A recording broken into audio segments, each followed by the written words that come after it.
salve você que gosta de um bom bate-papo, informação, seu lugar é aqui no Só Resenha. O podcast feito para criar interação entre o apresentador e o convidado e para matar a minha e a sua curiosidade. Diretamente do Multistúdio, o maior hub de podcast do Brasil, aqui no Parque Jacarepaguá, Freguesia, Rio de Janeiro. O Só Resenha é apresentado por mim e o Tomato, jornalista, resenheiro, conversador, boleiro, curioso, isso tudo aí. Que sempre faz com que o programa seja interessante, que eu faço um monte de perguntas para o convidado, que sempre é um especialista que chega aqui, esclarece a minha dúvida e a sua. Antes de apresentar o convidado, que hoje, olha só, sabe quando tu paga um curso?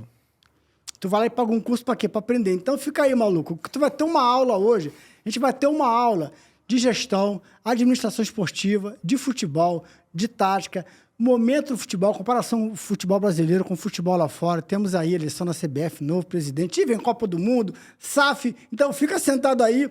Agora, pega esse conteúdo, compartilha com os teus amigos, compartilha com quem gosta de bola, com quem gosta de gestão, com quem gosta de futebol. De novo, antes de apresentar o nosso convidado, eu vou pedir para você se inscrever aqui no YouTube. Se você não está inscrito, não custa nada, bicho. Vai lá, aperta o dedo. Ajuda o Sua Resenha a crescer. Ajuda esse conteúdo a chegar para mais pessoas. Você está toda semana aqui, sempre assiste o nosso conteúdo. Pô, vai lá, comenta, mas dá essa moral, ajuda o conteúdo a chegar para mais pessoas. Ajuda o canal a crescer, porque a gente traz sempre convidados aqui especiais. E também não deixe de se inscrever no nosso Instagram, que é o @SóResenhaPodcast. O nosso TikTok, que é o podcast Só Resenha. O nosso Kawaii, que é o podcast Só Resenha. Então, assim, eu vou te explicar de novo, maluco. O Instagram é Só Resenha Podcast. O podcast vem depois. O TikTok e o Kawaii é o podcast Só Resenha. O podcast vem antes, entendeu? Um é podcast Só Resenha, o outro é Só Resenha Podcast. E também tem o Facebook, que o Facebook não tem podcast, é só Resenha. Então, você entra no Facebook, vai lá, Só Resenha. Por quê? Porque lá você vê os cortes, a gente bota muitos cortes por dia, você vê os cortes, tem noção de como está o programa, cai aqui no YouTube e assiste o programa na íntegra. Agora, chega de papo, Tomate, cala a boca, vamos começar a conversar com o convidado, porque, pô, já que você pagou essa aula, embora você não tenha pago, de graça, finge que você pagou. Temos que, pô, justificar o nosso investimento. No caso, seu investimento e seu tempo, de conversar aqui com o nosso convidado, que teremos uma aula. Felipe Ximenes, muito obrigado pelo seu tempo. Eu vou ficar aqui de bobeira. Você vai me dar uma aula aqui, eu vou ficar aqui aprendendo contigo, bicho. Prazer, de verdade. A gente não se via há muito tempo, né? Puxa vida, eu estava pensando nisso. Primeiro, que prazer, que honra e que responsa, né? É, né? Você me joga nessa mesa e fala esse monte de coisa aí a meu respeito. Tô sentindo aqui que o Maracanã tá cheio. Maracanã tá cheio. Pô, eu acho que deve fazer quase 10 anos que a gente não se vê, né? Deve ser mais ou menos. Né? Esqueci de falar que o Felipe é gestor de futebol. Gestor esportivo. Nós vamos falar sobre a carreira dele, mas te cortei. Não. Tem uns 10 anos que a gente não se vê, mais ou menos. Tem uns 10 anos, é uma longa amizade, muita coisa, né? Inclusive, somos paspalhos juntos, né? Verdade. Entendedores entenderão. Márcio Libar teve aqui. É, um gênio, né? Um gênio. Teve aqui com a gente. Um gênio, sem dúvida nenhuma. E é um prazer. Eu acho que falar sobre esporte, falar sobre bola, com quem você conhece a história, acho que é sempre positivo. Acho que a gente está carente, né, Hilton? Carente nesse oceano superficial que a gente está vivendo na sociedade atual. Eu acho que se a gente puder mergulhar um pouco mais em assuntos que a gente é tão apaixonado e, de alguma maneira, a gente tem uma boa estrada, sem dúvida nenhuma vai contribuir e vai prender a atenção das pessoas. Então, falando em mergulhar, vamos dar um voo já fundo? Vamos. Assim, a gente está gravando hoje, que é dia 23 de maio, de né? maio. Eleição na CBF dia 26, dia 26, segunda-feira. Então, esse programa... Não, dia 25, domingo. Eleição domingo. Isso, 25 eleição domingo. É. Então, assim, quando esse programa for ao ar, a eleição já passou, né? Beleza. Mas nós temos aí o Sami Chaud, que é o presidente da Federação de Roraima. Presidente eleito, né? Não é nem o atual presidente. Que é o candidato único, né? E queria que você falasse, assim, com a sua experiência, como é que você vê esse momento... essa pergunta tem várias camadas, né? O momento atual da CBF /seleção, a polêmica em torno do nome, do Edinaldo, e agora a chegada dele. Dá para fazer um balanço, uma linha do tempo aí para gente? Eu vou tentar, Wilton, sair do lugar comum e ser um pouco mais pragmático com isso, que eu penso que a gente precisa ser pragmático nas coisas que a gente realmente tem alguma intenção de mudar. Sim. Primeira coisa que eu penso que a gente tem uma característica muito ruim na nossa sociedade é de tratar a causa como consequência e consequência como causa, né? A gente não pode criticar que tem um candidato único se a gente não está olhando a origem que traz o candidato único. Então, a gente tem que mudar o sistema para a gente não tratar as consequências do sistema. Esse é o sistema eleitoral da CBF, que tem os clubes como filiados, que tem as federações como filiadas, que tem também as ligas no núcleo das cidades como filiadas. Então, a primeira coisa que a gente tem de pensar é, se você quer mudar o status quo, mude as regras. Não dá para a gente querer questionar agora porque saiu um presidente. Por que agora só tem um candidato? Porque a regra permite isso. Agora, quem que está apresentando este candidato? São as pessoas que fazem parte e são as afiliadas do sistema. Então, antes de mais nada, a gente não pode deixar de falar que isso é legítimo. Se o sistema está certo ou errado, vamos mudar o sistema. Se a lei não está sendo bem aplicada, que se mude a lei e não a consequência da lei. Então, esse é o primeiro ponto. O que a gente precisa pensar, né, Hilton? Eu acho que isso é importante da gente se perguntar, para quem vive do futebol, como é o meu caso, como é o seu caso, por que um presidente foi eleito por unanimidade por todas as federações, por todos os clubes que têm direito a voto, e 60 dias depois ele é deposto e você não consegue encontrar um consenso dentro da apresentação de um candidato? Eu acho que isso que é mais importante do que questionar a legitimidade. A apresentação de um candidato, agora a gente não pode desconstruir um candidato sem sequer conhecê-lo. Eu penso que o benefício da dúvida todos devem ter. Todos devem ter. Esse foi o candidato apresentado? Foi. O sistema permite que ele seja candidato? Permite. Se ele realmente confirmar a sua eleição, vamos observar o que ele vai fazer. Eu acho que é mais importante a gente pensar nisso. Sim. Eu vi uma entrevista dele, agora sim, eu vou falar, vou dar minha... Não conheço, né? Eu acho que poucos o conhecem, né? Eu vi uma entrevista dele recentemente, ele foi até no Charla. Sim, eu vi também. Eu vi a entrevista. Eu vi. O que pegou para mim, Ximenes? Ele não me impressionou. Não estou discutindo se ele tem capacidade, se ele tem... Ele não me impressionou assim no discurso. Sim. Projetos, o que ele quer fazer, como é que ele... Eu achei que foi um papo assim, que, para um cara que vem ocupar o lugar que ele vai ocupar, né, o Brasil, vamos lá, perdeu a Copa. O Tite anunciado que não ia ficar. Aí vem Ramon Menezes, vem Fernando Diniz. Nisso tudo tem uma promessa do Ancelotti, que micou, vai, não vai... Aí Dorival. Aí agora vem o Ancelotti, tá? Mas aí o presidente quer o presidente cai. Então, assim, a pessoa que vem agora, ele talvez, ele exercendo, ele executando, ele seja... E assim, não estou dizendo que ele não é. Sim. Eu só estou falando que ele não me Eu entendo bem. Ele não me impressionou. Eu assisti a entrevista, já vi outras coisas dele e falei, pô, esse é o cara, hein? Eu posso até me decepcionar, muitas vezes a gente fala, esse é o cara, hein? E ele não é. Sim. Mas dentro da responsabilidade que ele tem, do lugar que a gente espera que alguém chegue para resolver isso, e a gente está há um ano de uma Copa do Mundo, na qual o Brasil não vence há 24 anos, exemplo de 94. Né? Você tem ali, estamos depositando as fichas no Neymar, que a gente não sabe se vai... Enfim, você tem cenário todo aí. Sim. A figura principal dessa confusão... Cara, ele não me impressionou. Sim. Eu acho bom você ter falado isso. Primeiro, eu também não me impressionei com a entrevista, não. Mas eu penso que é muito importante a gente lembrar o contexto que ela foi feita, né?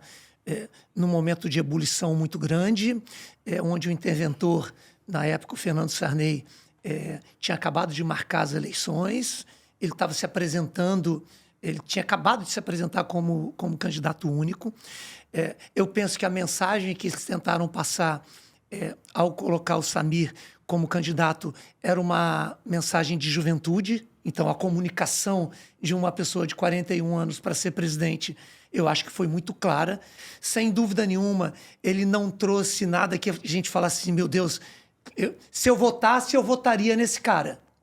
Sem dúvida nenhuma, ele não passou. Mas tinha toda um momento envolvido dentro disso. O que eu espero realmente, o Hilton, e é o que eu espero de uma pessoa que seja presidente de uma instituição tão grande quanto a CBF, é que ele tenha a capacidade de montar um time, que ele consiga descentralizar a figura do presidente, assim como no campo eu gosto de treinadores que descentralizem a figura em cima dele, do seu trabalho. Se ele conseguir estruturar um time, eu acho que a gente pode, e a gente vai ver agora, depois da eleição, quem que ele vai escolher para seguir os processos. E aí eu já vou até dar a minha opinião a respeito de Copa do Mundo de 2026. Quando a gente traz um treinador há um ano de uma Copa do Mundo, você não está pensando em longo prazo. Sim. Você está pensando no tiro curto. Sim. Eu fiquei muito chateado com a saída do Dorival, muito chateado. Eu acho que o Dorival ele chegou com um discurso claro de classificação da equipe para a Copa do Mundo, e isso vai acontecer. Né? Então, eu não concordo com a demissão do Dorival. Quando o Dorival é demitido e a CBF mantém o Rodrigo Caetano, eu acho que foi um bom sinal, porque pelo menos a ruptura de um trabalho que estava sendo iniciado, ela não se dá por completo. Então, eu penso que a chegada do Ancelotti, tendo o Rodrigo lá, tendo o Juan lá, tendo o Cícero lá, pode fazer com que não se perca todo um processo que estava vindo até mesmo de logística, de planejamento, sim. de viagem, de locais de hospedagem, que é muito importante num torneio. Né? A Copa do Mundo não é um campeonato, é um torneio. Então, esse é um ponto importante. E aí eu penso que a contratação do Ancelotti pelo Edinaldo, pelo ex-presidente, era uma contratação muito mais de impacto para a tentativa de mudar o foco um pouco de toda a insegurança política que talvez ele estivesse sentindo, do que propriamente num pensamento de futebol de longo prazo. O que eu espero agora de um próximo presidente é o seguinte, é que ele possa dar tranquilidade para que o Rodrigo conduza o processo administrativo e técnico da Copa do Mundo, que o Ancelotti possa escolher com tranquilidade, com autonomia, o grupo que ele quer trabalhar para a Copa, mas que o Samir já comece a trabalhar 2030 e 2034.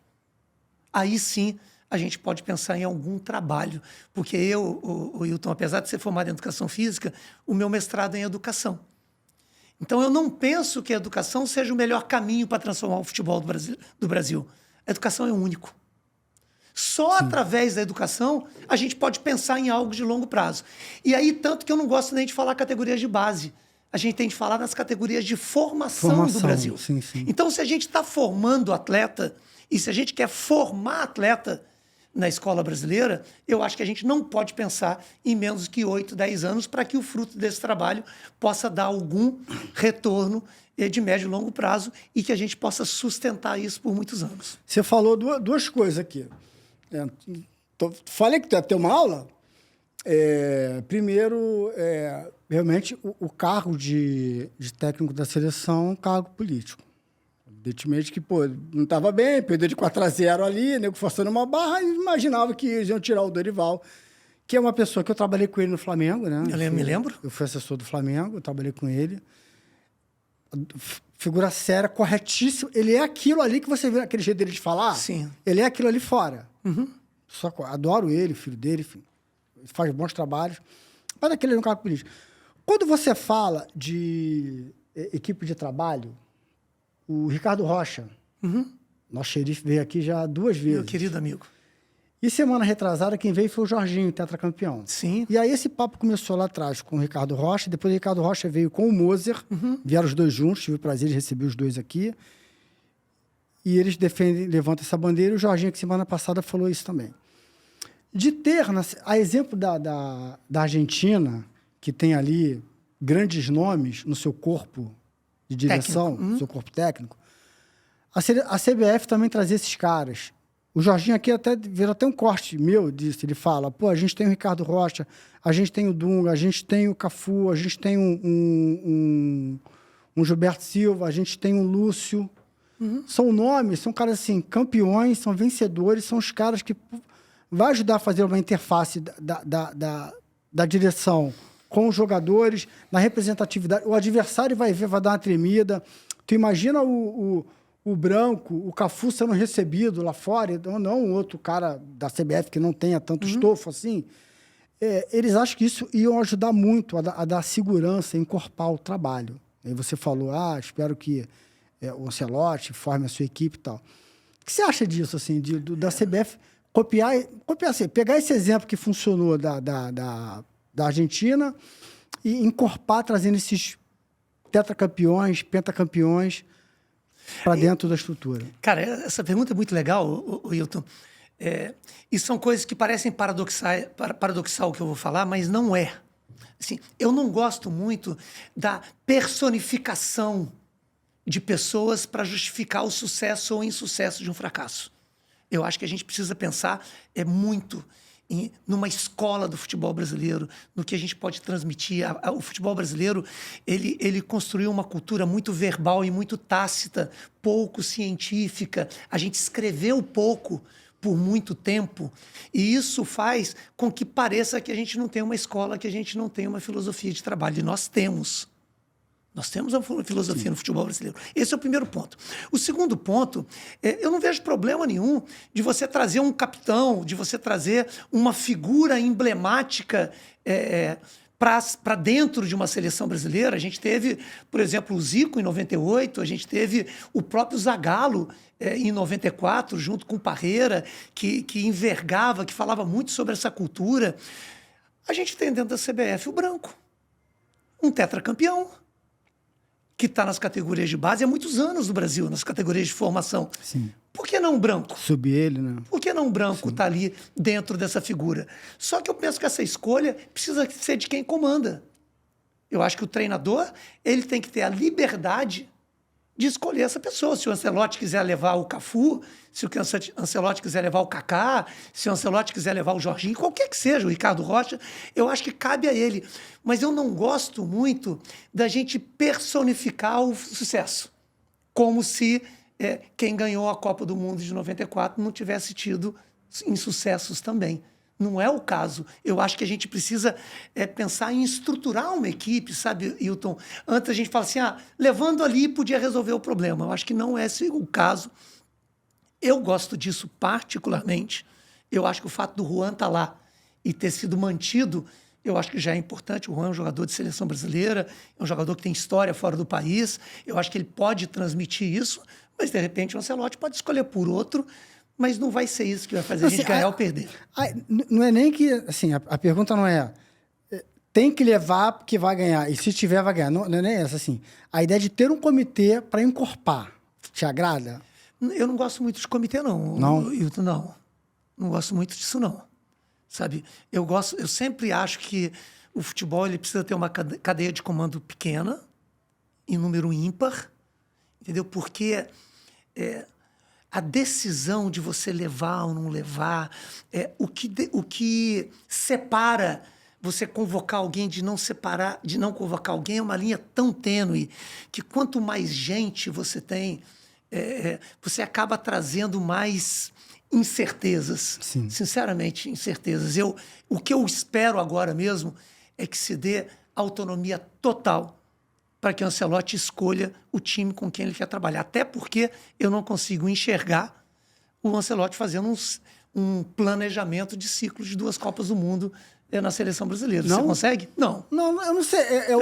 Olha só, eu não sei. Se me perguntar, se eu falar, não sei, assim.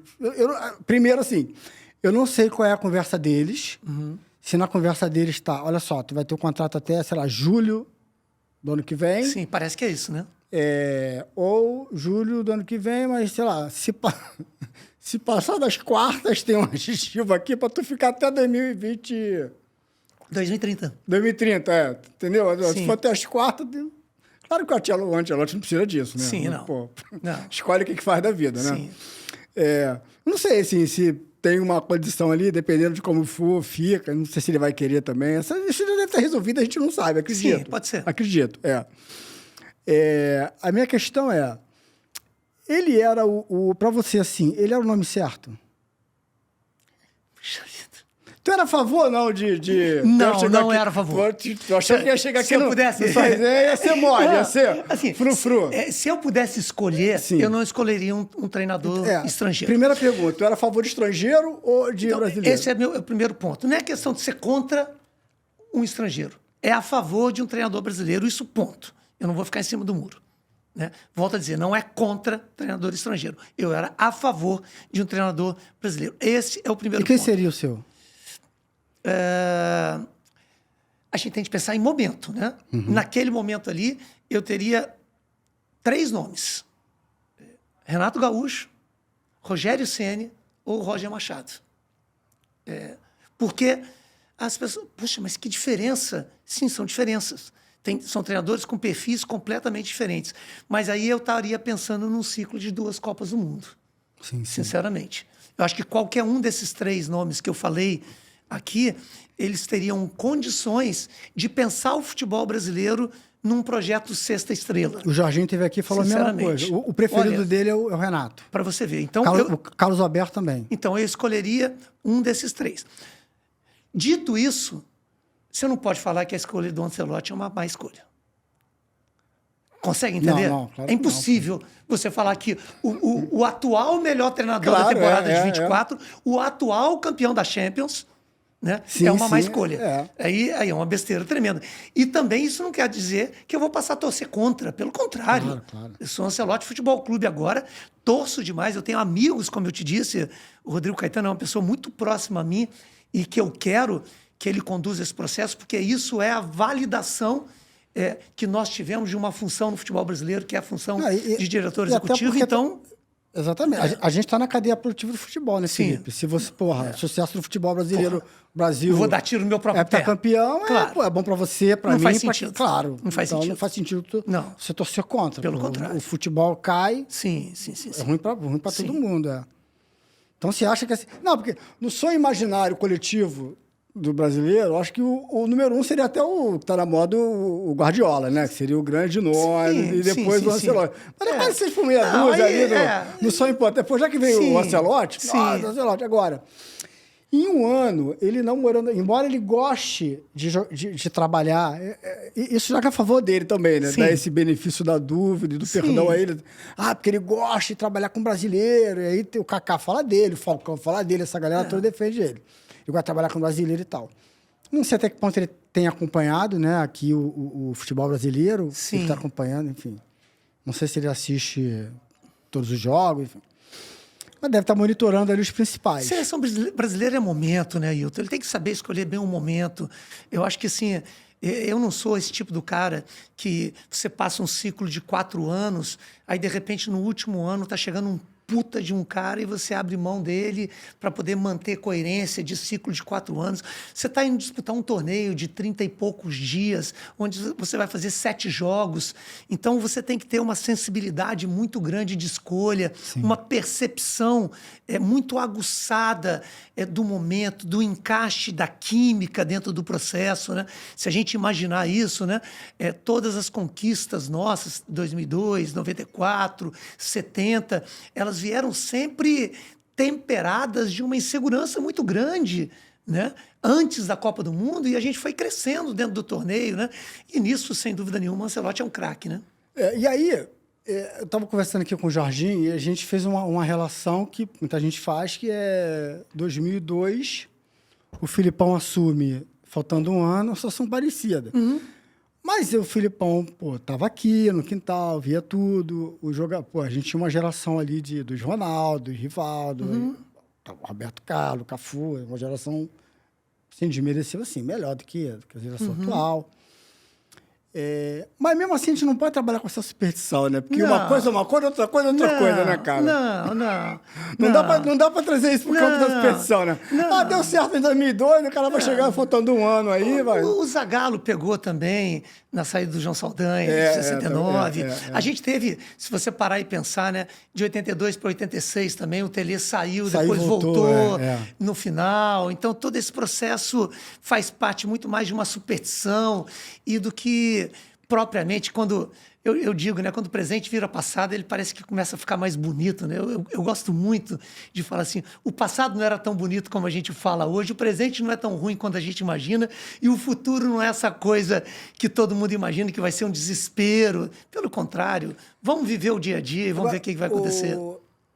Felipe, você como gestor, assim, vamos imaginar que você chegasse hoje na CBF.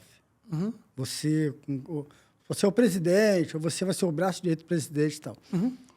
Olhando para o futebol brasileiro, pô, calendário, liga, essas coisas todas assim, o que precisa ser feito, além de olhar para a seleção brasileira, tá?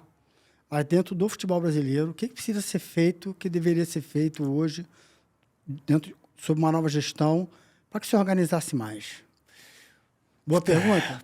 Vamos fazer um podcast, né? Não, pô, por isso que for. Porque essa pergunta vai ser um podcast só. Boa. Porque eu falo assim, eu parto do princípio sempre da educação, não é escolarização. Hoje o futebol brasileiro, desde o ano de 2007, quando a gente deixou de alojar atletas menores de 14 anos dentro dos centros de treinamento dos clubes, quando a gente começou a criar os cadernos de encargos para que a gente pudesse dar certificados de clube formador dentro dos clubes, a gente começou a obrigar que os alunos estudassem, que não quer dizer nada com educação. A gente precisa promover uma verdadeira revolução no futebol de formação do Brasil. Isso é a primeira coisa que eu faria, entendeu? Organizar melhor as competições. Hoje, as categorias sub-17 e sub-20 do Brasil estão jogando como profissional, jogando quarta e domingo, entendeu? Tendo treinamento quase como profissional e tendo a sua educação relegada ao segundo plano. Só para você ter uma ideia, o nível de transformação que eu gostaria de fazer, Wilton, eu passaria a exigir ou tentar fazer com que os treinamentos das categorias de formação fossem após os turnos escolares, a partir das 5 horas da tarde, para que você pudesse estudar primeiro e depois treinar. E não matricular atleta em escolas públicas, municipais ou estaduais, para eles simplesmente estarem matriculados dentro do processo. E a educação é muito mais do que a escola, é você preparar com línguas, é você cuidar da formação completa e holística de um atleta de formação, você cuidar do seu núcleo familiar, você capacitar e valorizar melhor os seus treinadores. Então, você fazer o trabalho de base, ao mesmo tempo que dentro da estrutura profissional você pudesse dar autonomia para os clubes de formarem as suas ligas. Eu acho isso fundamental que seja feito e espero que o Samir possa fazer isso. Eu penso que a CBF não pode cuidar da estrutura do futebol brasileiro como um todo, eu acho isso fundamental. Eu acho que a gente precisa pensar de uma forma mais verdadeira o calendário nacional. A gente não pode esquecer, Hilton, que a gente tem um ecossistema com mais de 25 mil jogadores de futebol profissional. E desses 20 mil jogadores de futebol profissional, só 1.800 estão empregados nas 3 séries. A gente tem a Série D com 64 clubes, que é um campeonato que começa em abril e em setembro, no final de setembro ele já acabou. A gente tem muitas milhares de famílias que têm 3, 4 empregos durante o ano. A gente tem quase 90% da classe jogador de futebol ganhando abaixo de R$ 1.500. Então, a CBF, como casa do futebol brasileiro, ela precisa estar muito mais preocupada com o processo de fundamentar melhor os pilares do futebol e deixar que esse fundo de funil, como a gente está falando um pouco antes de gravar, tenha autonomia suficiente para gerar sua receita.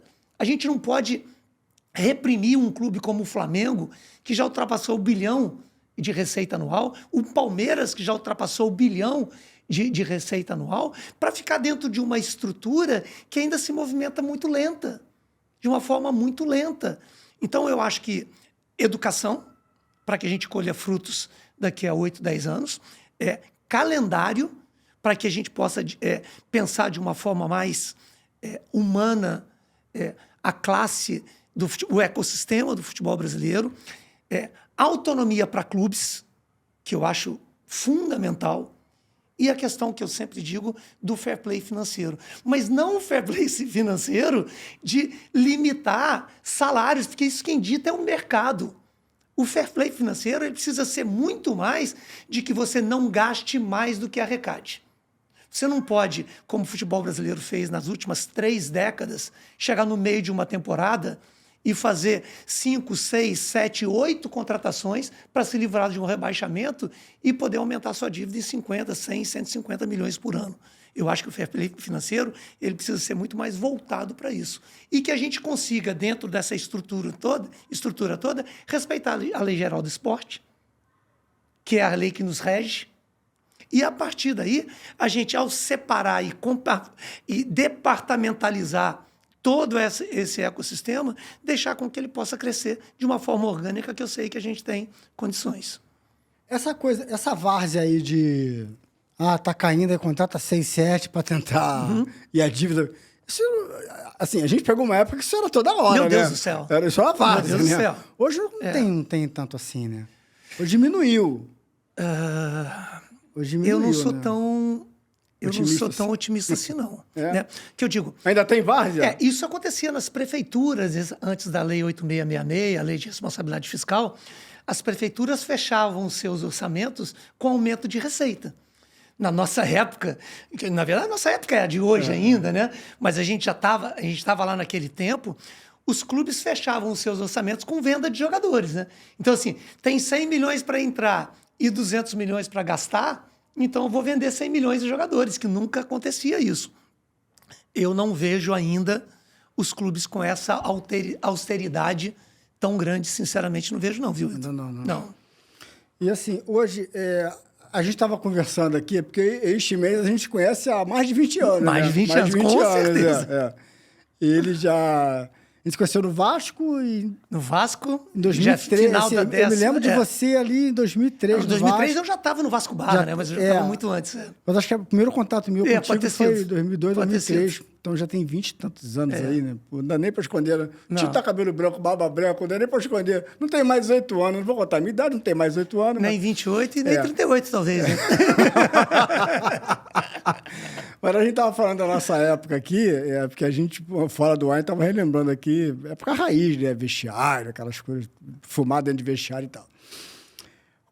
Felipe, comparado a essa nossa época do começo do século, né?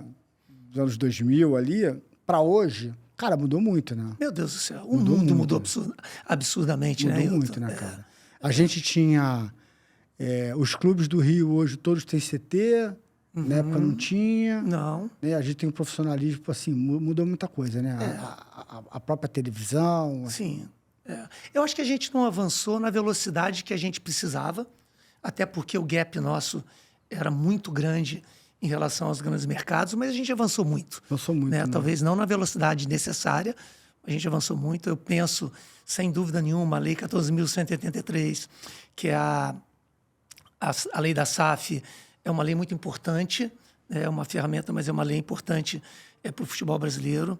Eu penso que a Lei Geral do Esporte ela melhorou, a Lei Pelé ela também veio amadurecendo com o tempo. Eu penso que a gestão e governança dos clubes também, mas acho que a gente ainda tem um longo caminho a percorrer, sabe, Hilton? Você falou em SAF, deixa eu te fazer uma pergunta aqui.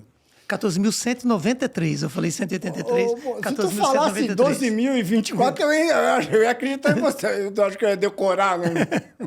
Mas a sabedoria de Felipe Ximenes aqui não falha. Mestre, você falou da... O que você falou antes de eu fazer essa... Eu fui brincando, não posso ficar brincando, porque aí eu abro a janela, sai, me perco, volto aqui. Eu estava falando da evolução, né, da Lei Geral do Esporte, da Lei Pelé, da estrutura, que a gente, talvez não na velocidade que a gente precisasse, né? Foi, mas não era isso, não. Fui brincar, ninguém mandou brincar. Você... Tá falando da SAF, né? Lembrei. Porra, não falha, né? Por isso que você assiste sua resenha, né? Tio não falha. A SAF, ela é... O futebol brasileiro, vou ver se eu consigo assim me fazer entender. O futebol brasileiro, ele entendeu e está preparado para a SAF, ou ainda tem uma certa... Vou usar a palavra de novo. Ainda tem uma certa várzea ali. O nego não entendeu, o negócio ele vai, aí acaba, termina, não funciona. Alguns sim, outros não. Dentro desses 5, quantos anos a gente tem A gente aprovou a SAF em agosto de 2021. 21, então, tá. a gente vai completar 4 anos ainda de lei. Muito nova, né? Muito novo, tá. É. Por isso tem o seu tempo, seu benefício do perdão, de alguns erros. Sim. Beleza. Mas assim, você que é um cara de dentro do futebol, e eu vou fazer um preâmbulo aqui. A gente, quando fala de gestão de futebol, de administração, nós somos 220 milhões de torcedores que entendem pra cacete. Alguns acham que entendem, mas só têm um entendimento intelectual do que é administrar por dentro, como vocês fazem, que eu não sei como é que vocês têm vida, porque não descansam. É Os fácil. caras não descansam, não dormem. Trabalham todo dia, o tempo todo. Por isso, obrigado por você estar aqui. Mas entre ter um entendimento intelectual e fazer na prática, e saber o que é, as pessoas não têm a menor noção do que vocês fazem, do que vocês vivem. Então, assim, dentro disso, você que vive o futebol, administra o futebol, faz gestão de futebol e está vendo as SAFs, os clubes estão preparados ou não? Entenderam o que é a SAF, como é que podem usar a SAF? Conseguiu entender a minha Sim, claro minha que pergunta? entendi. Olha só. Passei de ano, hein? Consegui fazer a pergunta que o professor entendeu aqui. Olha só, Hilton, primeira coisa que a gente precisa falar. As pessoas confundem o impacto que uma lei tem dentro de um ecossistema. É por isso que aqui no Brasil a gente fala muito, tem lei que pega e tem lei que não pega. Né? Porque a lei, ela é simplesmente uma ferramenta fiscal, jurídica, e eu me arrisco a dizer de sobrevivência para um setor, no caso da SAF. O que a lei diz? Olha, ela vira para o clube assim, ó, você que está falido, eu vou te dar uma chance de juntar toda essa dívida sua em um negócio que eu vou chamar de regime centralizado de execução, para que você coloque essa dívida lá, se comprometa que você vai pagar essa dívida em X tempo e que a partir daqui você faça o dever de casa de transformar a gestão e a governança do seu clube. Então, para esse regime aqui, para o trato dessa dívida, a lei é muito importante. Agora, daqui para frente, são as pessoas. E aí é que eu te digo, a gente se comunica muito mal. A gente vende para a sociedade que se transformar em SAF vai ser a solução de todos os problemas do seu clube e que, a partir daí, ele vai ser campeão de todos os campeonatos, vai vender os jogadores pelos valores mais caros para os maiores mercados do planeta e você nunca mais vai ficar triste. Então, as pessoas esquecem que você está falando de futebol. Então... Que tem muitas variáveis, que você tem imponderável, que você não pode... E o número de variáveis que você não controla é muito maior do que as variáveis que você controla. Então, a expectativa gerada ao se transformar em SAF pelos stakeholders, né? O que são os stakeholders? São as pessoas que suportam cada clube de futebol. Então, a expectativa que é gerada com eles são sempre uma expectativa absurda. Porque aí se vende, vai ser investido 1 bilhão em X anos. Mas ninguém fala que mais da metade daquele bilhão é para pagar a dívida. A outra metade vai ser diluída em X anos. E a pessoa que está do lado de cá acha que a partir de agora eu era pobre e fiquei rico. E o mercado, esse ser invisível, que a gente sabe que existe, mas não consegue tocar, ele entende muito bem. Opa, o consumidor ali tá com a expectativa de que o time dele contrate jogador. Então, agora o meu jogador custava 2, ele vai custar 5. Então, o que me preocupa, Hilton, não é a SAF hoje. O que me preocupa é o que vão ser de SAFs daqui a 10, 15 anos à frente. Por quê? Se você estudar um pouco mais o que são as SADs, porque lá em Portugal não é SAF, são SADs, e o que é essa mesma lei na Itália, você vai ver que tiveram muitos clubes centenários que faliram. E nós temos SADs em Portugal com dívida acima dos 400 milhões de euros. Então, a gente não pode julgar, porque é muito pouco tempo, mas a gente deve muito estar atento para que quando um clube queira se transformar em SAF, ele responda 3 perguntas que são fundamentais. Primeiro, eu escolhi o melhor modelo de SAF. Segundo, eu escolhi o melhor momento político, econômico e esportivo do meu clube para transformar em SAF. E terceira e última pergunta, eu escolhi o melhor parceiro para estar comigo na SAF. Porque a gente não pode esquecer que o casamento é um casamento, teoricamente, de uma união eterna. E para se dissolver um casamento com esse, você pode ter certeza que vai ter muita ação litigiosa aí. Você fez 3 perguntas. Sim. Das 2 últimas perguntas que você fez, momento político, você escolheu o melhor parceiro, o Vasco se encaixa nisso? A questão da... Por exemplo, a última resposta é não. Pegou a 777, não durou quanto tempo ali? Não durou 2 não anos, durou né? Menos, né? Enfim. Menos, Menos, é. Mais de um ano foi isso. E também é momento político do clube. Você acha que essas 2 perguntas, o Vasco não teve direito a essas 2 respostas e... Então, olha só, Hilton, primeira coisa, né? Primeiro que a SAF do Vasco ainda existe. Sim, sim. Eu digo o parceiro ali, a briga com... Então, a gente não pode... O Júlio Brandt esteve 2 vezes aqui conversando com a gente sobre isso. Então, ele isso... ajudou, porque... Desculpa. Ele fez parte, né? Ele fez parte, ele assinou, ele leu lá o contrato. Sim, sim. Assim, eu não vou ser leviano de criticar algo que eu não tenho conhecimento profundo. Sim. O que eu consigo analisar é o que está do lado de fora. Né? A primeira coisa que a gente vê que é muito ruim para a lei 14.193, a lei da SAF, é muito ruim, é o seguinte, quando existe um rompimento litigioso entre clube associativo e investidor, a mensagem para o mercado é muito ruim, isso eu posso falar. Né? Quem tem razão eu não posso dizer, sim, sim. Mas que isso é ruim para o modelo SAF, eu não posso de jeito nenhum fugir de colocar que é ruim. Esse é o primeiro ponto. O segundo ponto é que o momento político do Vasco, ele não é o ideal há mais de 20 anos. Né? Então, esperar um momento político pacífico dentro do clube para você se transformar em SAF é realmente algo muito complicado. E aí é o que eu falo sempre, né, o Hilton? Muita gente se transformou em SAF muito mais pela necessidade de se manter vivo do que propriamente por uma vontade de fazê-lo. Então, é isso que eu tenho para falar sobre a SAF do Vasco. Pô, esse cara, eu tô pendurado na brocha, mal assim, para leigo, você entender. Pô, tô pendurado na brocha, esse cara aqui vai me ajudar. Né? Qual a nota que você dá hoje, assim, para esse casamento, esse entendimento? Clubes e gestão de SAF, o que deu certo, o que não deu, o que rompeu. Qual a nota? Ainda que tenha só 4 anos, esteja engatinhando, então todo mundo tem o benefício do perdão ali. Você tem uma nota hoje, assim, de como... Se você fosse escrever um livro, você vai escrever um livro, você... Aliás, daqui a pouco tá chegando meu livro aí, né? É verdade. O professor veio aqui, esqueceu, mas aí mandou... Até o final do programa eu te dou. Até o programa vai chegar, vou ganhar um livro aqui do professor.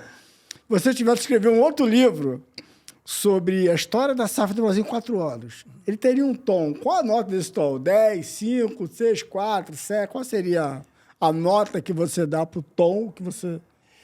Vamos lá. Eu acho que eu daria uma nota 6,5. Acho que passaria de ano. Porque a gente não pode esquecer, Hilton... Eu estudei no Pedro II, era 6,5. 6,5, né? Então, lá no Pedro II, baita colégio, né? Na época boa, certamente. Época boa. Né? A gente é raiz, né? Sem raiz, pô, Pedro II. Mas então, o que eu posso te dizer? Que é uma coisa que o grande público não sabe. Você sabia que a gente já tem mais de 100 SAFs no Brasil? Mais de 100 SAFs no Brasil. Até um mês atrás, a gente tinha 93. Caraca, então, hoje, a gente certamente já tem mais de 100 SAFs no Brasil. E a perspectiva é que até o final de 2026 a gente tenha quase 200 SAFs no Brasil. Então, a gente não pode reduzir a avaliação de SAF em cima de Cruzeiro, Vasco, Botafogo, Curitiba, Bahia. A minha pergunta, o meu olhar era em cima de quem está no topo do funil. Então, é muito mais amplo dos grandes, esse processo. Então, existem muitas e muitas SAFs sendo feitas, sendo constituídas e sendo muito bem geridas, né? Esses grandes clubes, é que eu falo que a grande maioria deles optou pela SAF muito mais pela necessidade do que pela vontade. E talvez isso tenha feito com que a escolha do momento, do parceiro, e também do modelo, né, o modelo que o Vasco escolheu, por exemplo, pouquíssimas pessoas tiveram acesso, né, à estrutura de governança e gestão, as cláusulas de confidencialidade e tudo mais. Eu acho que isso, para um clube que tem mais de 10 milhões de torcedores, sem dúvida nenhuma, tinha uma chance muito grande de soar mal caso o resultado esportivo não alcançasse os resultados pedidos, né? E aí algumas frases infelizes, né? Eu me lembro muito bem que o principal investidor da 777 falou no Vasco e Flamengo que era o último jogo que o Vasco estava jogando com discrepância de orçamento contra o Flamengo. Então isso gera narrativas muito ruins, mesmo que a intenção tenha sido muito boa, né? Que depois não foi nem só ele, né? O próprio Abel Braga, que na época era... Sim, coordenador técnico, talvez, né? Isso não é... Isso... Baita que nem véspera de clássico, um time fala alguma coisa no vestiário do adversário, o cara prega lá no jornal na parede, a hora que o cara falou aqui. Isso não é bom, né? Não é bom. O Júlio, quando esteve aqui, o Júlio Brandt esteve aqui a primeira vez ano passado, depois ele esteve aqui esse ano com ele, o Dr. Clóvis e o Eduardo. Eu assisti muitas coisas do Clóvis, muito bom, inclusive. Muito bom, né? Inclusive o Vasco de todos os tempos dele é para se estudar, né? Né? Ele veio... Eles vieram os três juntos aqui há pouco tempo, porque eles escolheram Só Resenha para anunciar o rompimento deles com a gestão do Felipe. Então, eles anunciaram aqui... Gestão do Pedrinho, né? Do Pedrinho, perdão. Eles anunciaram aqui, porque... Que nem Sócrates e Casagrande, né? Tu fala de um, tem que... Assis e Washington, tu fala de um, lembra de outro. Separar, É difícil separar, né? Do Pedrinho. Boa maneira de encontrar um erro, né, cara? Sai bem, né? Sai bem, sai muito bem. Sai muito bem. Sai bem, né? Muito bem. Mas sai bem, né? Muito bem. Pô, foi bem agora, né? Foi bem. Você não pode esquecer de novo o que eu ia falar. E eles vieram aqui, escolheram Sua Resenha para anunciar. O dia que eles romperam, lá foi o dia que eles gravaram aqui o programa. Que o programa foi ao ar no dia que eles romperam lá. Mas na primeira vez que ele veio, ele falou isso, assim, que, pô, isso pega muito mal pro mercado. E quando ele veio a primeira vez, estava para sair a 777, acho que não tinha saído ainda. Uma semana depois saiu, eles romperam. Né? A empresa saiu. Eu acho que isso comunica muito mal pro mercado se a empresa rompe e sai. Né? E ainda mais, assim, é que você trouxe uma informação, professor sabe muito mais que a gente. Capaz. E engraçado é que, assim, quando tu falou que tinham 100 SAFs, eu fiz uma cara de idiota, assim, é mesmo? Mas depois eu falei assim, porra, eu tô passando um recibo. Não, ninguém sabe, só você que é um gênio. Capaz. Só vocês que estão ali no cerne do futebol tem essa informação. Eu não ia saber que isso, a maioria não vai saber que tem 100 SAFs. Né? Só vocês que são gênios, que entendem tudo de futebol, que vão saber. Mas ele falou isso assim, pô, cara, vai pegar muito mal pro mercado. Uma empresa sai e vai ficar, porra... Qual o recado que passa para o mercado quando a empresa sai, né, cara? O nosso país é um país que não transmite para o mercado mundial segurança jurídica, né?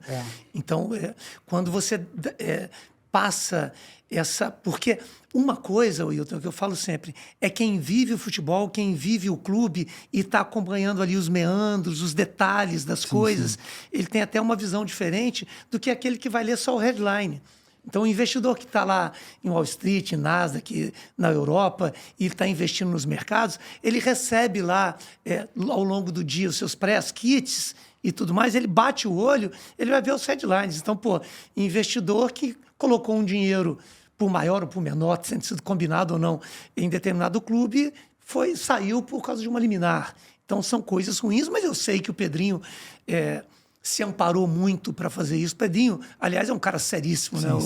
A gente não pode nunca deixar de falar isso. Convidei para vir aqui. Vamos esperar que ele venha. Agora, o Felipe Ximenes, enchi tanto a tua bola, né? Falei que você é você está acompanhando, né? Está tendo uma aula aqui, né? Com o professor. Eu sacanei que outro dia o Sidney Loureiro, que é nosso amigo, não sei o que foi, ele foi gravar Ele tem um podcast dele. Tem. Eu acho que você foi lá, né? Às vezes eu ajudo ele a levar convidado lá. Aí ele falou assim, pô, tô com a relação, quem vai dessa vez, essa galera aqui e tal. Eu olhei lá. Ele, pô, vai o fulano, vai o ciclano, vai o professor Felipe Ximenes. Eu falei assim, Sidney, pô, a gente é amigo do cara, vai falar, pô, essa formalidade. O professor, pô, é nosso amigo. Adoro Aí Sidney. eu sacanei ele. Querido amigo. Sacanei ele. Fala aí, professor Felipe Ximenes. Adoro ele, cara. Então, pra voltar aqui, ele e Cláudio Pavanelli, os dois juntos. Pô, porque tá de volta pro Flamengo, né? Eu trabalhei com ele no Flamengo. Vai ser uma aula aqui de... Pavanelli é um gênio. Maravilhoso, trazer os dois aqui para falar de gestão e fisiologia. Vai ser um papo o Pavanelli é um tipo de profissional que eu falo que é raro, né? É aquele cara que ele tem um conhecimento empírico muito grande, mas validado por ciência, né? Poucos profissionais. Ou ele é muito prático, ou ele é muito científico, né? O Pavanelli é aquele cara que é da bola, mas tem uma sustentação científica que ampara muito o conhecimento prático e empírico diário dele. É um cara que eu respeito muito, respeito muito. E aí é o seguinte, pô, você é um gestor e, assim... Nós temos vários gestores. Existe até... Qual é o nome da associação? ABEX. ABEX, que é a associação... É a Associação Fundador Brasileira dos Executivos de Futebol. E aí, assim, você está na vanguarda, né? Porque nós temos vários executivos. Pô, mas você é um cara que tem... Você tem cursos, né? Você tem formações à distância. Sim. São não sei quantos mil alunos. Conta pra gente aí. Divulga, assim, até para as pessoas saberem. Porque, de repente, tem uma galera que está assistindo aqui que tem interesse nisso e quer consumir, faz o teu jabá aí, divulga. Pelo espaço. Não, é importante, porque sentido, nós estamos na cadeia produtiva do futebol, a gente está falando o tempo todo aqui sobre o quê? Evolução, consciência, profissionalismo. Então, se você educa isso e traz essa consciência, essa formação para as pessoas, certamente tem um monte de gente aqui assistindo a gente que quer, nesse momento, aprender, já trabalha com isso, quer melhorar. Então, assim, pô, onde é que eu estudo? Pô, tá aqui, o professor vai dar o serviço dele aqui para você. Que legal. Você vê, né? 2020, com a pandemia, foi uma transformação incrível, né? O mundo nunca mais vai ser o mesmo que era antes da pandemia, né? Daqui a séculos a gente vai estar falando disso, né? Realmente foi uma ruptura muito grande dentro da sociedade. Talvez a gente só esteja aqui nesse podcast por causa da pandemia. E em 2020, eu estava sem clube naquele momento. E pelo fato de eu sempre gostar muito da educação, né? Eu sou instrutor da CBF desde 2008. Não era nem CBF Academy ainda, era Escola Brasileira de Futebol. Então, em 2020, preso dentro de casa, eu disse, eu vou fazer um curso. Vou fazer um curso que eu acho que vai ser legal, as pessoas podem estar interessadas nesse momento dentro de casa para eu poder passar um pouco daquilo que eu construí em termos de gestão no futebol. E no dia 13 de abril de 2020... dia do aniversário do meu pai e do Roberto Dinamite. Olha, você vê. Nesse dia, eu abri lá 50 vagas, eu não sabia nem direito o que era esse negócio de Instagram, para fazer um curso de futebol. E eu abri 50 vagas, eu tive 258 inscritos. Olha, que maneiro. Sabe? E aí eu montei a primeira turma de um curso chamado Gestor de Futebol, os Desafios de uma Função. E a gente está em 2025, ou seja, tem 5 anos desse projeto. Eu já formei, já estou na minha 18ª turma de 50 alunos. É mesmo? E eu tenho alunos espalhados em 20 países, Sidney. Isso, o Hilton. Então, isso é uma coisa que me dá um orgulho muito grande, cara. Caramba. Porque eu penso que a gente dá acesso ao conhecimento, ele é fundamental para que pessoas possam ter iniciativas. Nem todas as pessoas têm condição de sair do Amazonas, de Roraima, do Uruguai, de El Salvador, do Panamá, do Chile, para poder fazer um curso de gestão de futebol. Então, eu gravei no estúdio, muito legal, o curso tem 15 módulos, todos eles gravados. E hoje aí, quando eu estou trabalhando, eu lanço 1, 2 turmas por ano. Quando eu estou fora de clube, eu lanço 3, 4 turmas por ano e eu tenho alunos espalhados aí. Muita gente boa já fez o curso. Elton Arruda fez o curso, Petkovic fez o curso, Vini, capitão de futsal, fez o curso, William Mago, levantador de vôlei, já fez o curso. Puxa vida, é tanta gente. Dante já fez o curso. E, e muitas pessoas que não são conhecidas, mas são apaixonados por futebol, já fizeram esse curso. E assim, aí de novo aquele papo do entendimento intelectual e saber o que é de ver. O que tem nesse curso? O que você ensina para as pessoas, para o cara que quer fazer isso, talvez pela primeira vez, ou para quem já é do meio, quer especializar. O que você ensina, assim, de forma didática, pedagógica, que é essencial para o cara aprender, se formar e tá pronto para ir para o mercado? Olha para você ver que coisa legal, Hilton. Dentro do ecossistema de um clube de futebol, hoje, num clube como o Flamengo, por exemplo, dentro do departamento de futebol, a gente tem lá, sem a menor dúvida, mais de 130 pessoas trabalhando. Sem a menor sombra de dúvida. Ainda bem que o bicho hoje é maior, Alguns né? clubes passando até de 150 pessoas dentro de um departamento. Dentro do estado, sim. Então, qual que foi a minha preocupação? A minha preocupação é fazer um curso podendo mostrar para qualquer apaixonado de futebol, apresentar o ecossistema e dar vetores para que as pessoas possam... Opa, eu acho que o meu perfil se encaixa para ser um assessor de imprensa de um clube. Opa, eu sou um fisioterapeuta e quero trabalhar dentro de um clube de futebol. Eu sou um nutricionista, eu gosto de administração e quero ser um gestor de futebol. Eu sou um médico e quero trabalhar com medicina desportiva. Eu não tenho a pretensão que o meu curso me ensine a ser um assessor de imprensa. Ensine você a ser um assessor de imprensa. Mas eu tenho a pretensão, sim, de despertar o interesse de todos os saberes que fazem parte do ecossistema de futebol para que a pessoa se aprofunde nisso. Então, às vezes, um jornalista recém-formado, ele pode fazer o meu curso e falar assim, opa, eu acho que eu tenho perfil para isso. Sim. E procure você, Hilton, para indicar ele. Então, o meu curso, ele é um vetor de apresentação do ecossistema de futebol. Por isso que eu chamo de gestor de futebol os desafios de uma função. Porque gestor não é profissão, Hilton. Você tem um fisioterapeuta que é um gestor. Profissão é jornalista, profissão é médico, profissão é educação física. Gestão é função. Função. Então, você pode ser um gestor fisioterapeuta. Você vai ter que gerir o seu departamento de fisioterapia. Certamente, no departamento de comunicação de um grande clube hoje, você tem lá 15, 20 pessoas trabalhando. Você precisa ser um gestor. E aí é que eu falo da importância que é você mostrar para as pessoas que hoje ninguém precisa de informação, Hilton. Para informação, a gente tem o Google. O que a gente precisa é de conhecimento que ele possa ser aplicado nas relações interpessoais, que basicamente é o que vai separar a empregabilidade da não empregabilidade do ser humano nesse século. Você hoje está no JEC, né? Que é o nosso... Estou 11 meses. 11 meses, né? Sim. Joinville. Joinville Esporte Clube. Joinville Esporte Clube. É. Eu já assisti 1 ou 2 jogos lá. Um clubaço. O estádio maneiro. Uma cidade incrível. Estádio maneiro. Arena Joinville para quase 20 mil pessoas, toda encadeirada.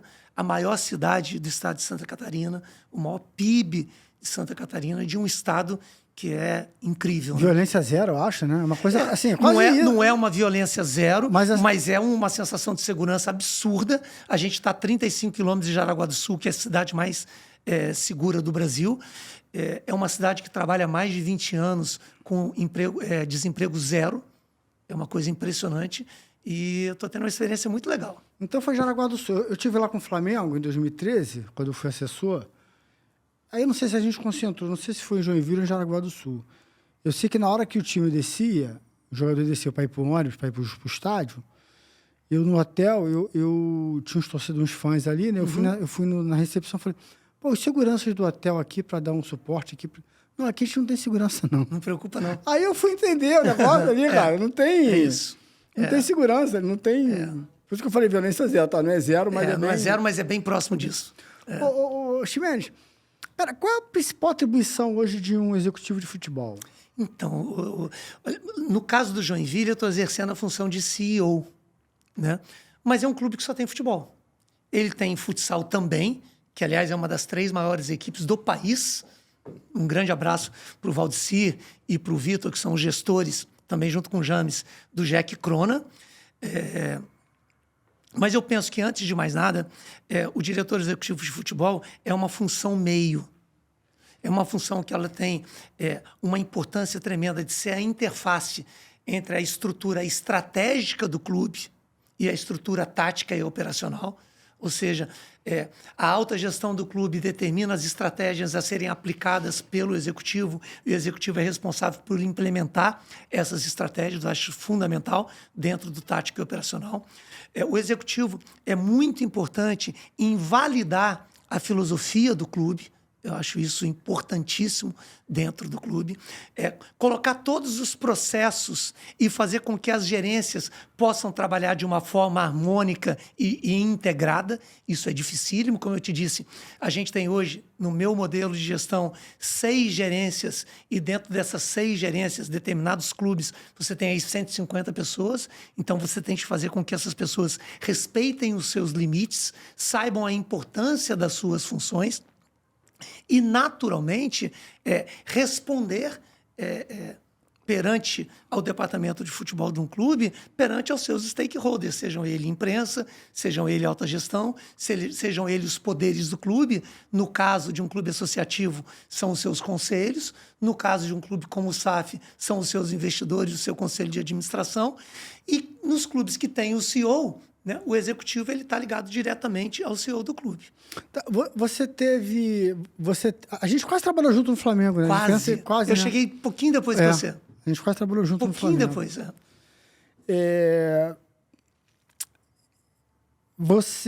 Então, assim, nós pegamos ali o início da gestão Bandeira de Melo. Bandeira de Melo, sim. Eu faria uma pergunta de engenheiro de obra pronta, perguntando se você já sabia que ia dar nisso, tá entendendo? Assim? Você sabe onde eu quero chegar. Você via, claro que sim, acho que foi o melhor do mundo, dos sonhos, tudo que aconteceu, o que está acontecendo. Mas você acreditava que ia dar nisso? Assim, eu acreditava muito, mas eu não tinha a menor dúvida que muitas cadeias... Eu não tinha a menor dúvida de que poderia acontecer algo como está acontecendo hoje em 2025, mas eu também tinha muita certeza de que várias cabeças precisariam ser oferecidas na bandeja. Você não transforma uma cultura de um clube da noite para o dia. Até a frase do Márcio Libar, né? Uma cultura não morre, ela precisa ser enterrada viva.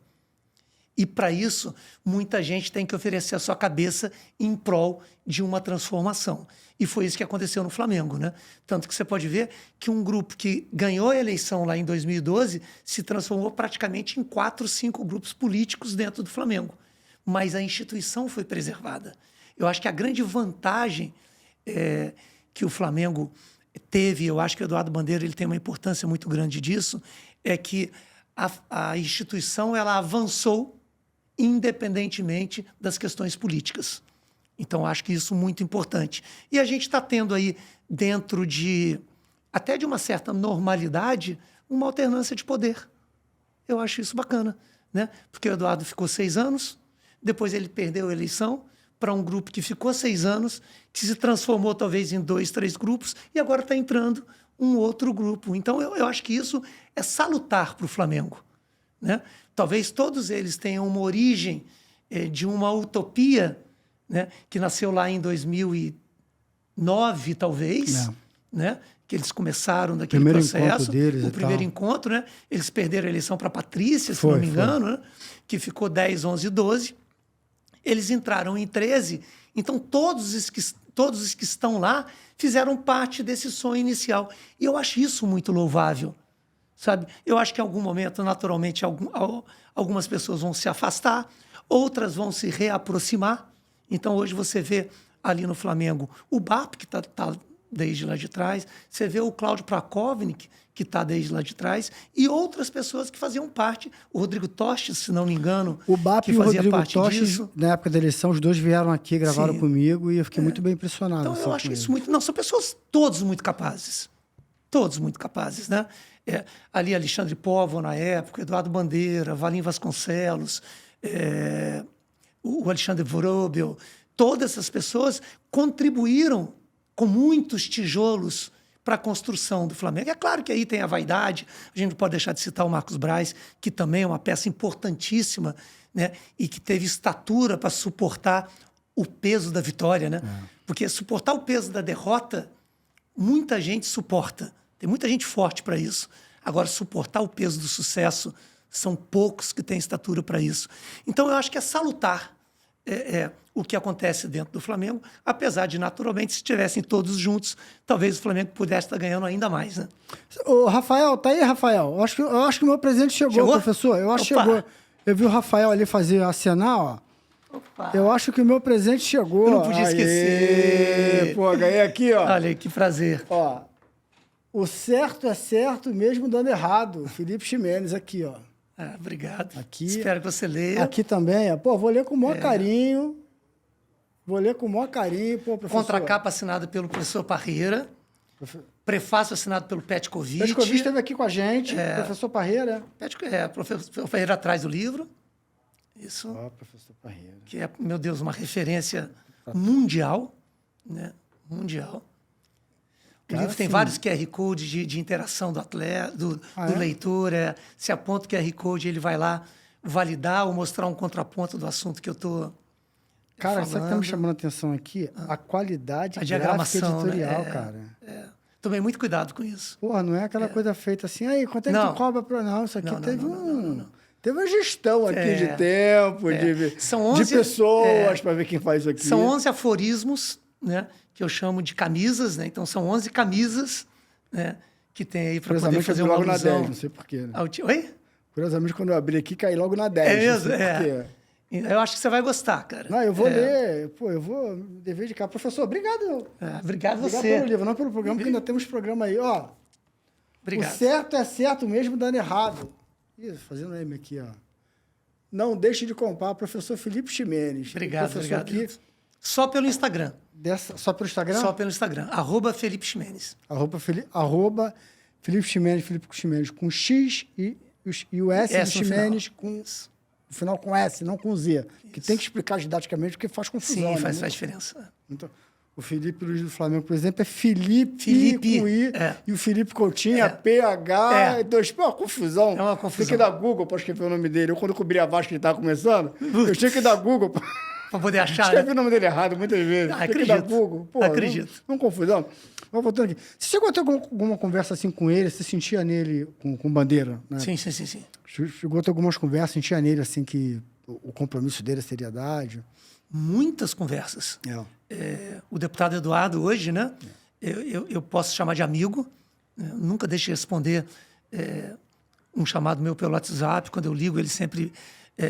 Eu tive muita segurança de que, se não fosse o Eduardo Bandeira naquele momento, acho que só ele era capaz de suportar toda a pressão que era a transformação do clube, né? Então, acho que ele teve grandeza suficiente para aguentar, teve coragem suficiente para romper com pessoas que, naquele momento, talvez fosse importante para ele dar sequência no processo, porque é uma coisa que eu sempre falo, né, Wilton? O Flamengo deu azar de ter sorte no começo da gestão, né? Eu brinco com isso. Na Copa do Brasil. Eu tava lá. Então, Vou falar que eu tava lá, dei sorte, né, maluco? Eu tava lá, dei sorte. Né? Aquele campeonato, no primeiro ano, ele gera mais problemas do que qualidades. Porque parece assim, futebol é só isso. Né? Será que é só isso? Porque foi mentiroso. O ano todo foi ruim, né, cara? O ano foi muito duro e acabou com o título da Copa do Brasil, que aí... infla a vaidade, né? Eu brinco muito que 90% dos problemas no futebol são gerados pela vaidade. E os outros 10% são as consequências da vaidade. Eu lembro, você sempre falou isso. Essa é uma frase que eu carrego comigo e, sem dúvida nenhuma, todos nós somos sujeitos a isso, né? E ninguém não tem vaidade. Você pode, no máximo, controlá-la. Né? Ô, Ximenes, vamos para o momento resenha aqui. Tu trabalhou com o Luxemburgo, né? Trabalhei no Flamengo. No Flamengo, Tem alguma resenha dele? Deve ter, né? O Vanderlei é uma resenha ambulante, né? Uma coisa interessante que eu vivi com ele, né? Que ele tinha vantagem na época de contratar um lateral do Grêmio chamado Anderson Pico, né? E o Anderson Pico sempre teve problema com a balança. E ele estava com medo de apresentar o Anderson Pico muito acima do peso. E era um jogador que ele queria muito, e o Flamengo está naquele processo de transição. E ele manteve o Anderson Pico treinando separado, sem ninguém saber, inclusive eu. Eu acho que, se não me engano, era até o Cláudio Pavanelli que fez esse trabalho, para que o Anderson Pico perdesse bastante peso e, de alguma maneira, ele pudesse apresentar o nome e ser contratado. Então, são artimanhas que só uma pessoa muito experiente como o Vanderlei é capaz de fazer, né? Mas, assim, se apresentou um pouco... Mas mesmo quando se apresentou um pouquinho... Você imagina só, se quando ele apresentou ele estava acima do peso, você imagina 30 dias antes. O Felipe, goleiro, Ele conta que quando ele foi apresentado, os jogadores ficaram assim, pô, quem é esse cara? É da comissão técnica? O Anderson Pico tinha sido jogador do Vanderlei no Grêmio, se não me engano, em 2012, né? Ele, tem mais resenha dele? Tu trabalhou com o Evaristo? Com o Evaristo no Vasco. No Vasco? No Vasco. Ah, então Seu Evaristo, todo mundo que vem aqui tem que ter uma resenha do Evaristo. Seu Evaristo, não, eu não tenho muita resenha, porque eu não tinha uma função muito direta com ele, né? Eu estava ali respondendo ao professor Isaías Tinoco, aliás, um abraço imenso para o Isaías Tinoco. Mas a gente, naquela época ali, ele ainda participava dos bobinhos, né? Com os atletas antes de iniciar o treino. E o que eu via ele fazer de bobinho era coisa do outro mundo, né? Com a direita, com a esquerda, caneta, era impressionante. Naquela época ele já era um senhor, né? Então o treino dele não começava sem um bobinho, né? E ele participando de todos os bobinhos. Então é a imagem que eu tenho bem marcada dele. E o nego fala que ele ia pra dentro dos caras, né? Eu vou dar. Aí o nego dava nele. Porra, o nego pegava ele. Não queria saber. Nego pegava não queria ele. saber. Era um jogador com, eu acho que na época com 60 anos, 60 e poucos anos. Estou falando de 2002, se não me engano. Ele tem quanto hoje? Ele tem quase 90, né? Quase 90. E com uma lucidez incrível, quase 70, né? Quase 70, né? E com uma lucidez incrível, né? O Antônio Melo teve aqui, contou que ele lá no Corinthians, pô, ele partiu pra dentro de um cara da Gaviões. 60 e poucos anos, pô. Ele é um cara que construiu um futebol, construiu uma... É que eu falo, né? Aquilo ali é uma enciclopédia ambulante, é uma pena as pessoas não registrarem isso, né? Porque tem muito conhecimento ali dentro. O nego não tem noção, o cara foi ídolo dos dois, cara. A gente naturaliza isso sem não pode naturalizar. Sem ter noção, nunca. Cara. Inclusive morreu hoje Sebastião Salgado, né? Foi, a gente não pode naturalizar não isso. Pode. Né? Não pode. Não pode. Agora, Felipe, falando de Flamengo, assim, não tem como não deixar de falar contigo sobre o episódio do áudio gravado, né? Falou de muitas coisas boas, foi um momento resenha aqui. Tem problema. Como é que foi essa história, cara? Cara, a gente tava... Era o último jogo antes da parada para a Copa do Mundo. Foi 2014, 2014. Né? 2014. O último jogo antes da parada para a Copa do Mundo. Então, o futebol brasileiro ia parar por 45 dias. O Flamengo estava jogando contra o Cruzeiro no Parque Sabiá. Então, você imagina só.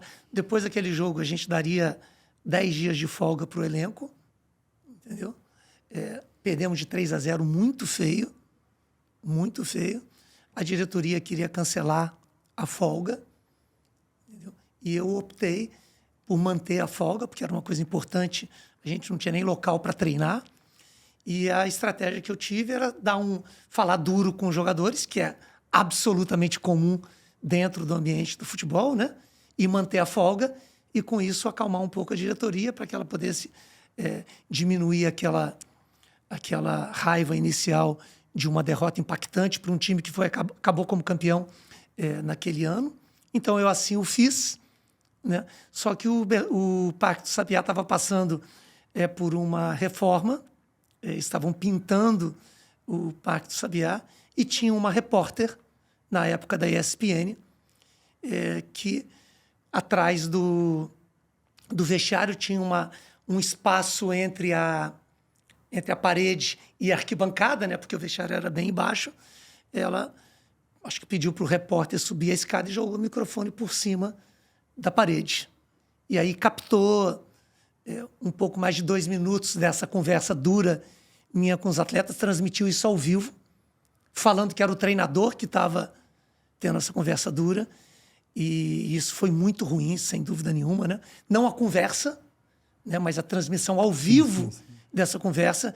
E aí eu sempre acho que vale muito mais. Eu acho que o fato para ser discutido é muito mais a ética utilizada pela repórter do que propriamente uma coisa que você quer dar bola e acompanha a bola há muito tempo, um fato absolutamente normal dentro do vestiário. Então isso foi muito ruim para mim naquele momento, foi ruim para a época para o treinador, porque não foi ele que falou, então depois eu tive que desmentir. Era o Luxemburgo. Era o Ney Franco. Ney Franco, na época. Eu tive que desmentir isso e aí é o que eu falo, fica aí o questionamento, né? Cada um sabe sobre a ética que escolhe para seguir dentro da sua carreira. Eu acho que não é uma ética que eu faria invadir um espaço privado e transmitir ao vivo uma conversa que deveria ser entre gestor e elenco. Assim, internamente para você não pegou nada, né, no clube, porque... Não é bom, né, Hilton? Porque quando uma conversa como essa vaza, naturalmente, dentro de um elenco de 30 pessoas, tem pessoas que gostam do que é falado, tem pessoa que não gosta do que é falado, tem pessoa que é usada para isso, né? Então, o que você achou disso? Gostou disso? Não gostou daquilo? Né? Então, são situações que não são legais, mas isso já tem mais de 10 anos e serviu como aprendizado, né? Eu acho que serve para muita gente aprender, né? Inclusive jornalistas. Né? Porque isso ficou marcado. E aí tem outra coisa também que eu tenho que te perguntar, que é sobre a questão do Santos, né, cara? Tu saiu... 9 dias antes da final da Libertadores. Isso talvez tenha sido a maior dor que eu sofri em 40 anos de vida totalmente dedicada ao esporte. É mesmo? Ah, sim, né? Você imagina, né, Hilton? Uma conquista dessa, né, você cara? trabalha 30 anos para disputar o maior torneio do seu continente. Né? E aí, quando você se classifica para ele, você é demitido por uma briga política. Eu e Márcio Santos, né? Márcio Santos era o nosso gerente, eu e ele fomos demitidos 10 dias antes da final da Libertadores. Qual foi o cerne da questão ali? Teve um negócio de um vídeo do Marinho? Não tem nada a ver, né? Não? O Marinho foi uma brincadeira que o Marinho fez após o jogo lá, estava rindo e brincando. Mas o que eu falo é, quando você quer tomar uma atitude e não tem motivo, você escolhe o motivo para fazer até a pessoa que está sofrendo aquilo se sentir mal, né? Eu não vou carregar isso nunca comigo, né, Ailton? Porque se fazer um trabalho duro como foi feito aquele, um trabalho que eu imputo como um dos melhores da minha carreira, junto com o Cuca, que estava dirigindo a equipe, né? O time com 4 meses de salário atrasado, disputa política, eleição e tudo mais, a gente manter o elenco da maneira como a gente manteve, pandemia, é uma loucura, eliminar o Boca Juniors na Bombonera, com empate na Vila Belmiro, com 3-0, chegar numa final dessa, que isso fosse até me comunicado, né, Hilton? E assim, ó, espera a final, depois você sai. Ou você está demitido e vamos falar para todo mundo que está tudo certo, fica aqui quietinho, vai ali, tem esse momento. E para você, que loucura, né? Eu fui demitido um dia depois do aniversário da minha filha mais velha, né?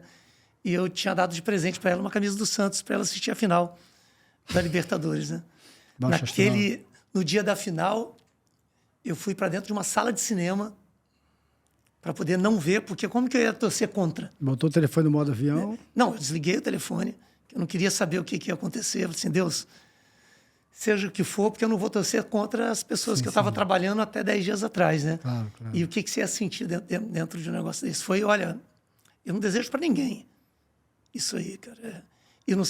Claro que você sabe, né? Eu sou de Três Corações, né? Sim. E estava trabalhando no Santos. Sim. Santos de Pelé. Né? Num dos jogos da semifinal, a gente gravou um vídeo do Pelé. Ele já estava naquela época na cadeira de rodas, né?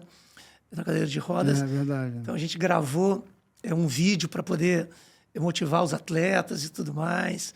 Num outro jogo, a gente levou o Zé Roberto.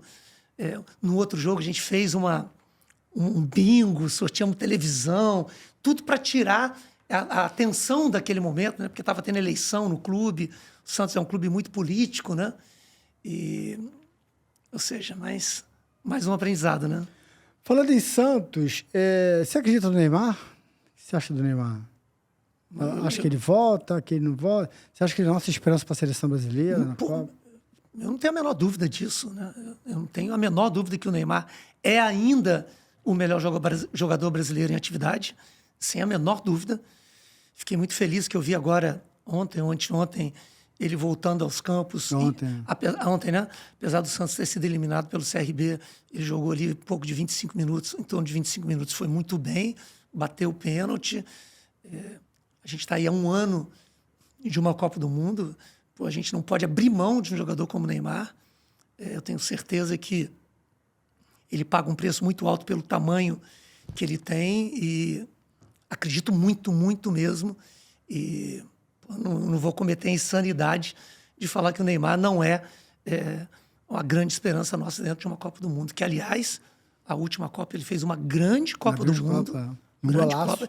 Fez um gol que, se a gente não tivesse tomado um empate, aquele gol podia ser o gol da Copa, que é um gol de uma beleza plástica e de uma antevisão da jogada. Ele pega a bola lá no meio de campo, praticamente, né? Um pouco para frente, conduz a bola, faz uma tabela e tira o goleiro de uma maneira que só ele pode fazer. Então, eu tenho muita, muita esperança de que o Neymar possa...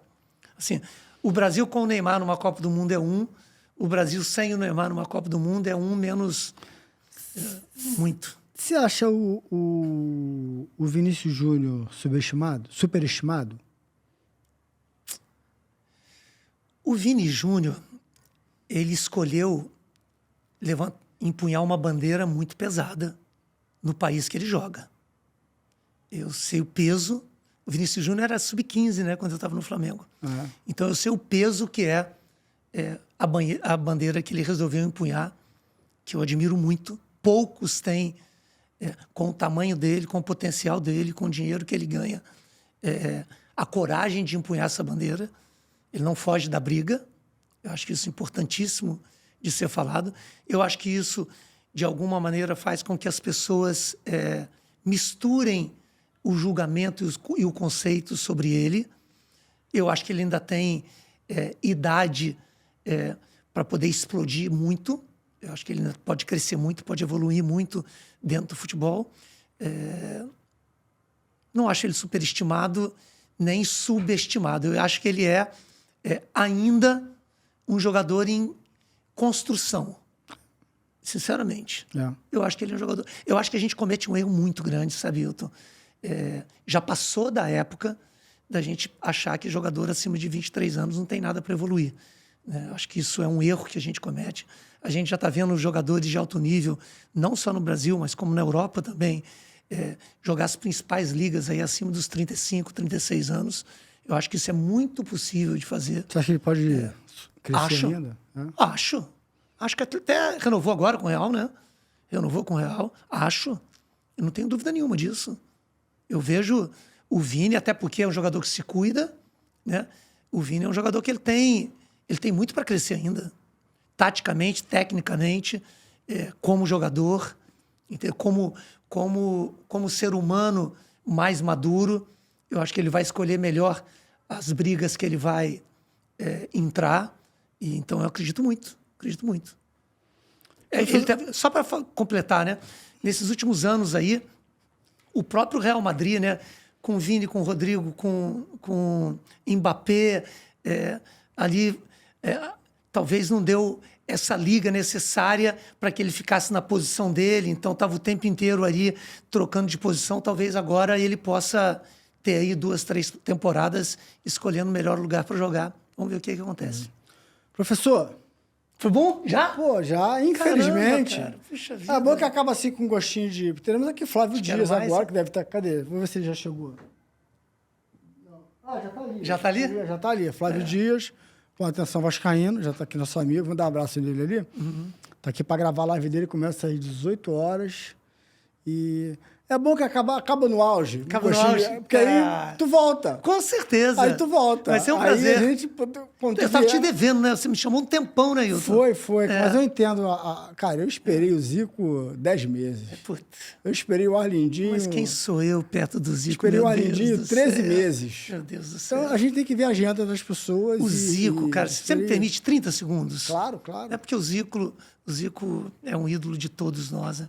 Cara, o Zico, o Hilton, eu mando uma mensagem de WhatsApp pro Zico, ele não demora 2 minutos para responder, cara. O Zico é uma coisa inacreditável, né, cara? Então, assim, a capacidade que esse cara teve de passar pelo futebol como jogador, como treinador, como coordenador técnico, como pai de família, limpo. É uma coisa inacreditável. Não tem uma coisa. Ele consegue ser o maior ídolo da história de um clube como o Flamengo e ser admirado por torcedores do Brasil inteiro. Brasil inteiro, É uma coisa... Ave galo. Veio aqui, montamos uma operação para ele chegar... Ele teve que gravar antes do shopping abrir, né? Porque... Cara, mas assim... Meu Deus do céu. Esperei ele 10 meses, veio aqui, foi um programa maravilhoso, cara, maravilhoso. Professor, obrigado. Deixa aqui o seu recado, fala aqui o pessoal de novo para comprar seu livro, onde está, seu curso, deixa aqui o seu recado de novo. Minhas redes sociais, @Felipe Ximenes, LinkedIn, Instagram, esse negócio todo. Eu sou analógico pra caramba, né? Então eu nem cuido muito disso. Então, @Felipe Ximenes, lá encontro o meu livro. Lá tem muito conteúdo de gestão, né? Sigo lá. Que eu gosto de dividir isso. Foi um prazer imenso. Até a próxima. Vamos voltar? Até a próxima. Pô, vamos voltar aqui com... Trazer uma galera aqui pra falar de gestão. Vamos. Vamos conversar no privado Vou chamar o depois? Rodrigo, vou chamar o pessoal, vamos fazer isso. Vamos mesmo? Vamos sim. Falar? Pô, vamos sim. Então vamos sim. Vamos combinar. Rapaziada, esse foi mais um Só Resenha. Já se inscreveu aqui no nosso canal? Não? Então se inscreva aqui no YouTube, no nosso canal aqui no Só Resenha. Pô, ajuda o canal a crescer, ajuda essa mensagem chegar para mais pessoas, essa informação chegar para mais pessoas. Viu quanto conteúdo aqui legal? CBF, gestão, futebol, seleção brasileira, SAF, administração. Pô, o futebol precisa disso. Se não tiver, essa é a evolução do futebol para que seu time esteja bem. Né? Não é, claro, sem dúvida nenhuma. Senão o teu time vai ficar capengando. A gente comentou aqui, há 20 e tantos anos, quando a gente se encontrou, o futebol era meio várzea, agora está melhor. Por quê? Porque essas coisas evoluíram. Então, pega esse conteúdo aqui, compartilha com todo mundo, se inscreva aqui no Só Resenha.